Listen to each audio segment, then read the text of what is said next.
ಕಾಂಗ್ರೆಸ್ ಕೋಟೆಯಲ್ಲಿ ನಾಯಕತ್ವ ಬದಲಾವಣೆ ಗೊಂದಲದ ಬಗ್ಗೆ ಕೇಳಿ ರಾಜ್ಯದ ಜನ ಬೇಸತ್ತು ಹೋಗಿದ್ದಾರೆ. ಗ್ಯಾರಂಟಿ ಯೋಜನೆಗಳನ್ನು ಕೊಟ್ಟ ಕಾಂಗ್ರೆಸ್ ಸರ್ಕಾರದಲ್ಲಿ ಗೊಂದಲಗಳು ಗ್ಯಾರಂಟಿ ಅನ್ನೋ ರೀತಿಯಲ್ಲಾಗಿದೆ.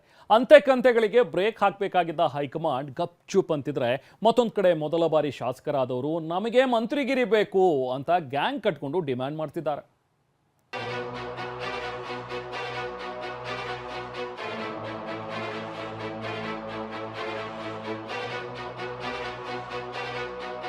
ಗೊಂದಲದ ಗೂಡಾದ ಕೈ ಪಾಳಯ, ಎಲ್ಲವೂ ಅಯೋಮಯ. ಅಸಮಾಧಾನ ಧಗಧಗಿಸಿದ್ರು ಕುರ್ಚಿ ಕದನಕ್ಕೆ ಸಿಗದ ಪರಿಹಾರ. ಕಾಂಗ್ರೆಸ್ನಲ್ಲಿ ನಾಯಕತ್ವ ಬದಲಾವಣೆಯ ಜ್ವಾಲೆ ನಿಗಿನಿಗಿ ಅಂತಿರೋದು ದೂರದಿಂದಲೇ ಸ್ಪಷ್ಟವಾಗಿ ಕಾಣ್ತಿದೆ. ಒಂದೆಡೆ ಬಜೆಟ್ಗೂ ಮುನ್ನವೇ ನಾಯಕತ್ವ ವಿಚಾರ ಇತ್ಯರ್ಥ ಆಗಬೇಕು ಅಂತ ಡಿಕೆ ಪಟ್ಟು ಹಿಡಿದು ಕೂತಿದ್ದಾರೆ. ಮತ್ತೊಂದು ಕಡೆ ಮಾರ್ಚ್ 6ಕ್ಕೆ ಬಜೆಟ್ ಮಂಡಿಸಲು ಸಿಎಂ ಸಿದ್ದರಾಮಯ್ಯ ಸಕಲ ಸಿದ್ಧತೆಗಳನ್ನ ಮಾಡಿಕೊಳ್ತಿದ್ದಾರೆ. ಇದೆಲ್ಲದರ ನಡುವೆ ದಲಿತಾಸ್ತ್ರ, ಅಹಿಂದಾಸ್ತ್ರಗಳನ್ನ ಬಿಡ್ತಿದ್ದಾರೆ. ಹೀಗಾಗಿ ಡಿಕೆ ಬೆಂಬಲಿತ ಶಾಸಕರು ನೇರವಾಗಿಯೇ ಹೈಕಮಾಂಡ್ಗೆ ಡೆಡ್ ಲೈನ್ ಕೊಡುವ ಕೆಲಸ ಮಾಡ್ತಿದ್ದಾರೆ.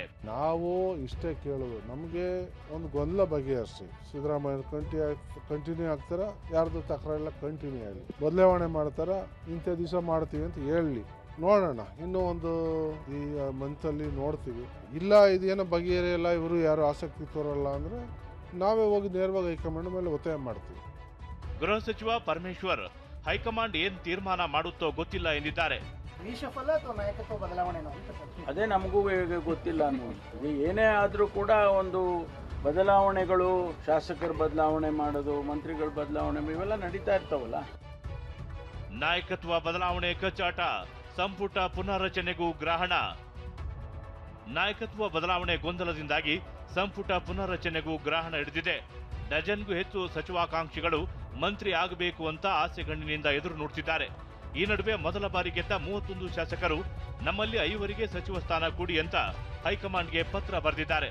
ಶಾಸಕ ಕದಲೂರು ಉದಯ್ ಕೆಲ ಸಚಿವರಿಗೆ ಕೆಲಸ ಮಾಡಲು ಆಸಕ್ತಿ ಇಲ್ಲ, ಹೊಟ್ಟೆ ತುಂಬಿದವರಿಗೆ ಅಗತ್ಯ ಇಲ್ಲ ಅಂತ ಆಕ್ರೋಶ ಹೊರ ಹಾಕಿದ್ದಾರೆ. ಅವ್ರಿಗೆ ಪ್ರತಿ ಸಲ ಮಂತ್ರಿ ಆಗ್ತಾ ಇರ್ತಾರೆ, ಯಾವುದೋ ಒಂದು ಕೋಟದಲ್ಲಿ ಆಗ್ತಿರ್ತಾರೆ. ಹೆಂಗ ನಾವು ಕುರ್ಚಿ ನಮ್ದು ಸೇಫ್ ಆಗಿದೆ, ನಮ್ಗೇನು ಅನ್ನೋ ಥರದಲ್ಲಿ ಅವ್ರಿಗೇನು ಆಸಕ್ತಿ ಇಲ್ಲ. ಹೊಟ್ಟೆ ಎಷ್ಟೋರು ಊಟ ಮಾಡೋಕ್ಕೆ ಕೂಲಿ ಮಾಡೋ ಅಥವಾ ಕೆಲಸ ಮಾಡೋ, ಇನ್ನೊಂದು ಹಾಡೋ ಬೇಡ, ಭಿಕ್ಷೆ ಯಾರು ಬೇಡ ಊಟ ಮಾಡ್ತಾರೆ. ಹೊಟ್ಟೆ ತುಂಬಿದವ್ರಿಗೇನು ಅಗತ್ಯ ಬರಲ್ಲ. ಹೊಸಬರು ಬಂದವ್ರಿಗೆ ಅವಕಾಶ ಕೊಟ್ರೆ ಎಲ್ಲ ರೀತಿಯಲ್ಲೂ ಅನುಕೂಲ ಆಗ್ತದೆ. ಇತ ಶಾಸಕ ರವಿಕುಮಾರ್ ಹೊಸದಾಗಿ ಗೆದ್ದಿದ್ದೀವಿ ಅನ್ನೋ ನಿರ್ಲಕ್ಷ್ಯ ಮಾಡಬೇಡಿ ಅಂದ್ರೆ ಮಾಜಿ ಸಚಿವ ಕೆಎನ್ ರಾಜಣ್ಣ, ಗೃಹ ಸಚಿವ ಪರಮೇಶ್ವರ್ ಹೊಸ ಶಾಸಕರ ಬೇಡಿಕೆಗೆ ಸಹಮತ ವ್ಯಕ್ತಪಡಿಸಿದ್ದಾರೆ. ಹೊಸದಾಗಿ ಗೆದ್ದಿದ್ದಾರೆ ಅನ್ನೋದನ್ನ ನೆಗ್ಲೆಕ್ಟ್ ಮಾಡ್ದೇನೆ ಒಂದ್ಸರಿ ಗೆಲ್ತೀವ, 5 ಸರಿ ಗೆಲ್ತೀವ, ಗೆಲ್ಬೇಕಾದ್ರೆ ಎಲ್ಲ ಕಷ್ಟಪಟ್ಟೆ ನಮ್ಮ ಕ್ಷೇತ್ರದಲ್ಲಿ ಗೆದ್ದಿರ್ತೀವಿ. 31 ಜನ. ಈಗ ಕುಮಾರಸ್ವಾಮಿ ಮೊದಲನೇ ಸರಿ MLA ಮುಖ್ಯಮಂತ್ರಿ ಆಗ್ಲಿಲ್ವಾ? ಇವ್ರು ಕೇಳಿರೋದು ಮಂತ್ರಿ ಮಾಡ್ರಪ್ಪ ಅಂತ ಕೇಳೋರು, ಅದ್ರಲ್ಲಿ ತಪ್ಪೇನಿದೆ? ಅದಕ್ಕೆ ನಂದು ಕೂಡ ಸಹಮತ ಇದೆ. ಬೇರೆ ಅಲ್ಲಿ ಇರ್ತಕ್ಕಂಥದ್ದೇ 35 ಸ್ಥಾನಗಳು, ಅದರಲ್ಲಿ ಆಯ್ಕೆ ಮಾಡಿ ಕೊಡ್ಬೇಕಲ್ಲ. ಕೆಲವರು ಒಂದು ಸಂದರ್ಭದಲ್ಲಿ ಅನುಭವ ಇರ್ತಕ್ಕಂಥವ್ರು ಬೇಕು, ಇನ್ನೊಂದು ಕನಿಷ್ಠ ಅರ್ಧ ಆದರೂ ಕೂಡ ಹೊಸ ಮುಖಗಳು ಬೇಕು. ಈ ರೀತಿ ಎಲ್ಲ ಲೆಕ್ಕಾಚಾರ ಮಾಡ್ತಾರೆ.